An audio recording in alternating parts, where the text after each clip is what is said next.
We have had 6 years of the Republican Party, and we all realize now what that 6 years really meant. Well, within the year we'll have an election, and the Democrats will try to win the election, but I do offer this suggestion. If they hope to win, they ought to listen to the people. Just because they're apathetic does not necessarily mean that they're stupid.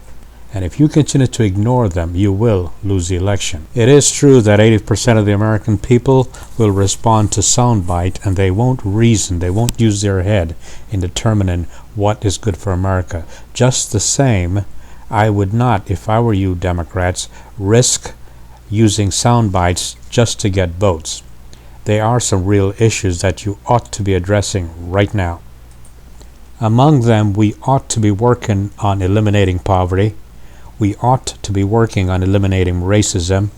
I think it's an absolute disgrace that in the past 6 years, the best we can do on racism is to warehouse black people into jails. The prison industry has taken over, and they are the ones who are dictating to our so-called legal system as to what to be done with racism. That is a disgrace. We ought to get back to the fact that justice for all means justice for all Americans. And to ignore this is courting trouble, I think. We ought to reverse the trend for friends of oil, the Foo Fighters. The fact of the matter is over 3,200 Americans have been killed in Iraq so far. Almost 200,000 Americans have been injured in Iraq so far. To date, we cannot get the true figure as to how many Iraqis have been hurt and killed. One estimate put it at something like 200,000. We do know that 2 million Iraqis have been displaced over there. And according to such people as Judicial Watch, it would seem that the real reason for the Iraqi war is oil. Anyway, it's time to end the Foo Fighters, Foo meaning Friends of Oil Fighters, and bring the American people home. Enough is enough. Today, gasoline was at $2.41 a gallon. Obviously, the Americans didn't benefit from the Iraq war. The Energy Task Force, chaired by one of the White House super beings in March 2001, plotted the oil fields in Iraq. We knew what we were doing, we knew where they were, and we knew how to get them. Well, we own the oil fields in Iraq. Why is it the American people are not benefiting?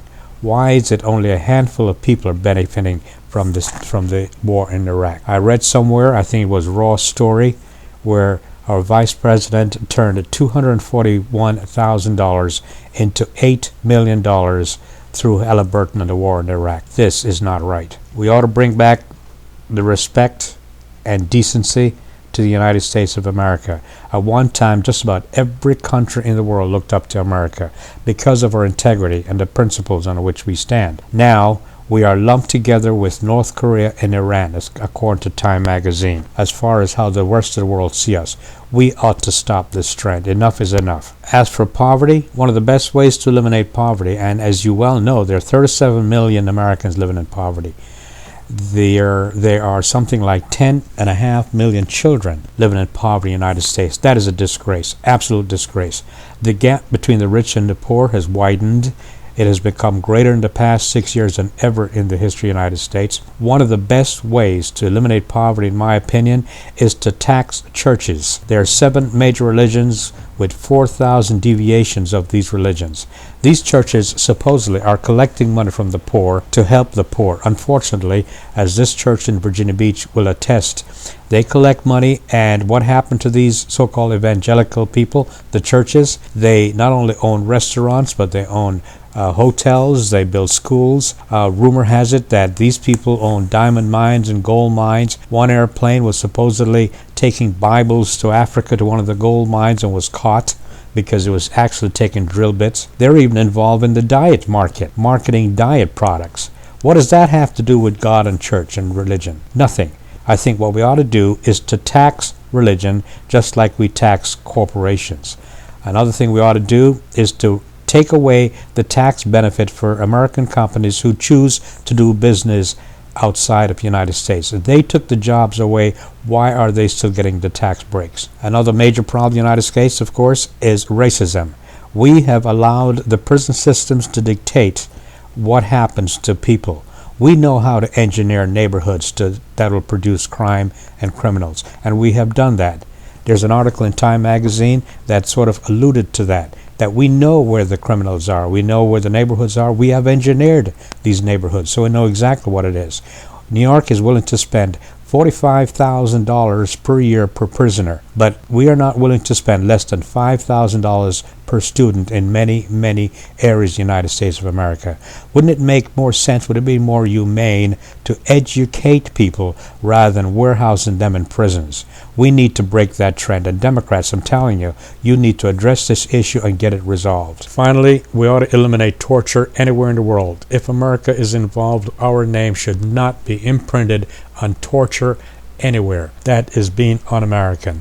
The other thing is, we have no business whatsoever opening up people's mail, reading their emails, listening to their telephone conversation.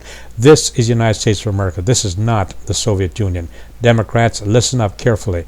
You need to eliminate that. We need to, again, bring back our civil liberties and once again bring back our personal liberties in the United States. We are more afraid of our governments than we're afraid of any outside enemy. Because of profiling and targeting, most minorities are absolutely afraid of their own government. This is not right. Democrats, listen very carefully. You ought to be encouraging a free press. Stop intimidating the press by threatening to call them un-Americans and unpatriotic if they run stories that are not necessarily the ones that you want to hear. As far as the free press is concerned, we are number 32 in the world. How did this ever happen? Well, Democrats, you'd better start encouraging a free press. We no longer have a free press, and we should. We ought to redo Homeland Security and make it effective. We are a little tired of hearing about blowing up shoe boxes and camera cases, attacking little Chinese men with backpack, or closing airports for leaking aerosol can, or perhaps just shutting down a city because of a cartoon character. It's about time we stop being the laughing stock of the entire world. If we're going to have a Homeland Security, let's have a Homeland Security and stop creating a bureaucracy simply to manufacture money for the big corporations. Make it real. Stop harassing Americans, go after the enemy, and have a real Homeland Security. Okay? Democrats, I'm telling you, that's what you need to do. You need to eliminate poverty, and we can do it. Tax churches as any other corporation or business. I think religion has held the United States hostage for far too long. Enough is enough. Democrats, I'm telling you, grow some backbone, have a spine, and stand up to these churches and don't kiss up or suck up to them on their threats.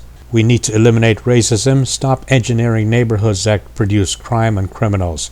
We know how to do it. Let's stop it. It's a horrible practice, and we ought not to be doing it in 2007. We ought to have one America with liberty and justice for all Americans. Stop targeting and stop profiling Americans under the guise of so-called Homeland Security. We ought to be friends of America rather than friends of the oil companies. We are not getting the benefits of the oil companies. They now own the oil in Iraq. Let's get to the point where we begin to help Americans. Put Americans ahead of the corporations. Are you listening, Democrats? Are you really listening? And finally, let's bring back respect and integrity back to United States of America. Let's have the rest of the world respect us for who we once were. Democrats, tell me in plain English how you're going to eliminate poverty, how you're going to eliminate racism, and how you're going to have one America with liberty and justice for all. That's what I want to hear from you.